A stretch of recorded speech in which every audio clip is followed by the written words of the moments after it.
Take a look at this. This is from Pro Football Network. Top sleepers to watch out for in the NFL draft. So, wide receiver Jalen Coker from Holy Cross, Tyrone Tracy Jr., running back from Purdue, Jaheim Bell, tight end, Florida State, Isaac Guerendo, running back, Louisville, Luke McCaffrey, that is the brother to Christian McCaffrey, son of Ed McCaffrey, wide receiver from Rice, Taj Washington, Mason McCormick, Blake Watson. Of those sleepers, who do you like? Who do you think the Browns might be interested in, should be interested in? I'm going to pick three out of the list. I'm going to start with Jaheim Bell. I think a lot of people think he's a better tight end than where he's ranked. The issue is he's only 6'2", but pretty much outside of that, he's about what do you be looking for in a tight end? Effective as a receiver, got good speed, 40 time of 4.61, pretty good 10-yard split time as well, 1.59 seconds.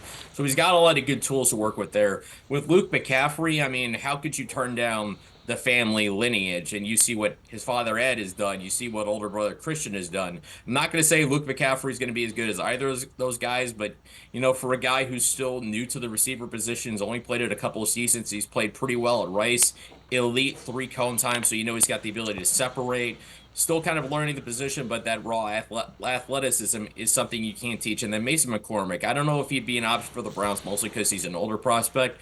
But I always look at, I reference this a bunch, that short shuttle time is kind of a cheat code when you're looking for offensive linemen. When you're looking for guys who are going to be long-term starters in the NFL, what you want to look for is you want a guy who runs that short shuttle in faster than 4.47 seconds. McCormick's time at the combine, 4.45. So even though he's going to turn 24 in late May, maybe he's a guy who, you'd be willing, if you're the Browns, maybe you want to bend those age guardrails for a little bit because, again, with that kind of agility, that proven track record, which Joel Bitonio has fallen under that, group of guys who have run a sub 4.47 short shuttle and had success in the NFL. Maybe you want to double down again on that with McCormick, who, even though you might not have him for a 10, like more than 10 years or so because he's an older player, you still have a good potential depth guard that eventually you could work into the starting lineup.